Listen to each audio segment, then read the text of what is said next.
So, hello, my name is Enzo Canetti, and today I'll be relating the works of documentary filmmaker Gloria Rolando and that of Ariac project artist Delaine. And I'll start out with one of the lenses, which is breaking stereotype by the use of stereotype. Now, Delaine, she is very much a Romani artist.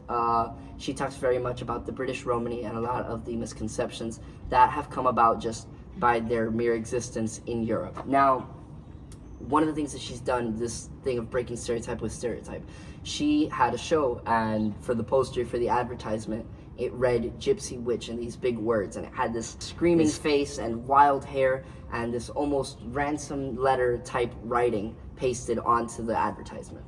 And naturally, all of these things, the wording, the visuals, everything is just, it's all the negative stereotype that comes with the phrasing that has been used towards Romani people, especially Romani women. And so what she does is then she puts on a show, she draws them in with these negative stereotypes, but then puts on a show that defies all of that and actually educates people on what the culture is actually about, and especially what Romani women experience when they're in these places where they are not wanted and they are vastly misunderstood. Now, on the other hand, there's the work of Gloria Rolando. Now, she has a movie titled, just to get it right, Eyes of the Rainbow. Now, Eyes of the Rainbow, in this documentary, her main character is Assata Shakur. And if you're unfamiliar with her name, she is on the FBI most wanted list to this day. And she was with the Black Liberation Army. Now, while most people have this negative view of her, and especially in a time when a lot of people had a negative view of her, Rolando comes around and she makes a documentary film with her telling this passionate story. Assata Shakur tells this story of culture, of what it's like being in touch with culture and being out of touch with it for so long, the systemic oppression of having to be this female figure who's been seen as, forget outcast, completely misunderstood, trying her best to fight for the rights of her people, and being the opposite of victimized. I don't think criminalized is a word, but I think you understand what I'm trying to say.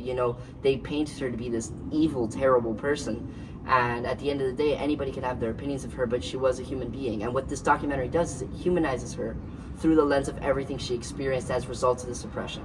And to do so, to draw people in with the negative stereotype and then spin them a completely different story, it was really impactful to see. And so they both this is how they both relate under this lens and the ways in which they did it differently.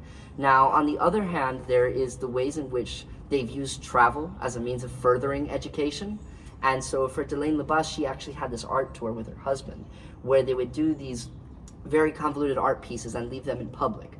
And what they were meant to do was break the comfort, the routine of the average person walking by, for them to see these things. And what it would do is it would challenge them to see this alternative lifestyle, because they said, yeah, you were living these circumstances now, but this can change on a dime. And what would happen if you were living different circumstances, perhaps those of the people that you misunderstand and those that you treat poorly as a result of that perception that you have of them. And so doing this and taking a tour around Europe and putting them out, what she did was, her and her husband, is that they propagated this message of, you live in this bubble, but this bubble could be so easily popped, and probably for the better, but the best thing to do is to just understand other people's point of view and what it's like when they have to walk in their shoes on the same ground that you so mightily possess, in a way.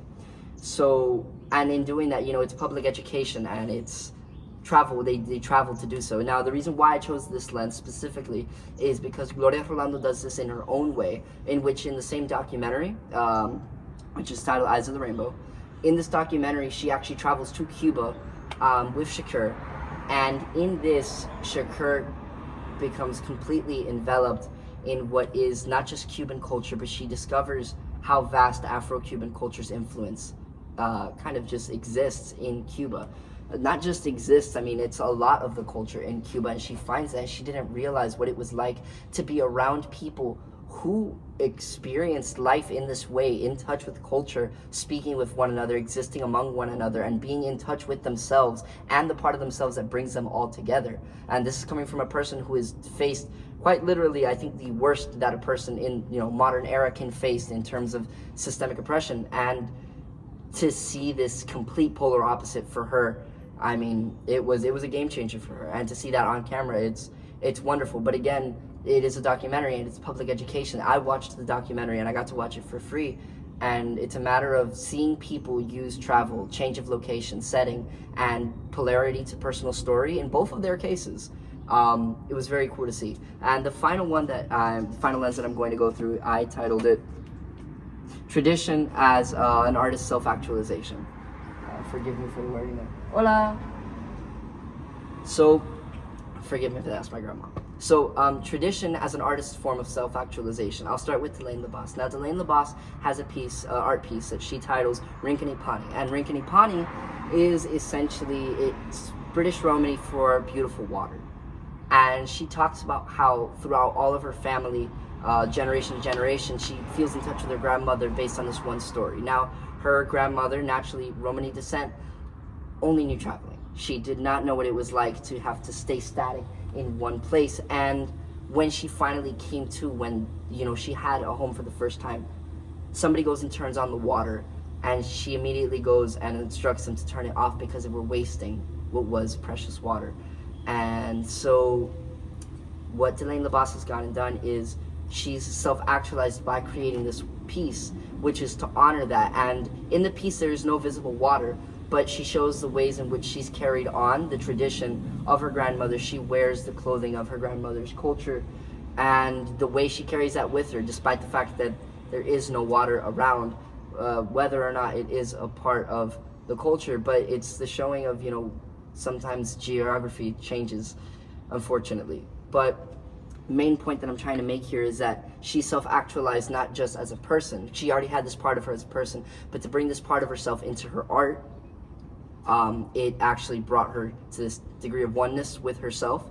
And Gloria Rolando has a similar thing. She has a film titled Diálogo con mi abuela, and in this she speaks about how she found a recording of her and her grandmother talking, an average conversation between her and her grandmother, and how finding it later on as a developed artist, as a known filmmaker, and seeing its potential, just with the times and who she's become, she found it perfectly timed to go, and she hosts this ritual, this ceremony in which she tries to reach out to the spirit of her grandmother, just to talk on the basis of the conversation that they had, and it all happens in light of this conversation.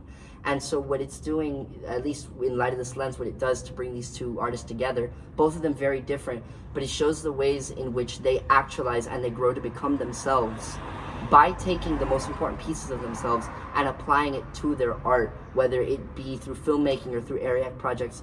Either way, it shows the ways in which they've become the complete part of themselves up until now, through their art, through their culture, and through actually taking the stories of their struggle and telling the story in a way where hopefully people can see it and not lead with misunderstanding, but rather lead with sympathy and actually trying to understand the story that they're telling. So that's my piece. Those are my three lenses, and that's my comparison and contrast of both artists. Thank you very much for watching this long. I did genuinely enjoy researching all of this, and I think they both have really, really amazing stories. So thank you very much for taking this time. Bye-bye.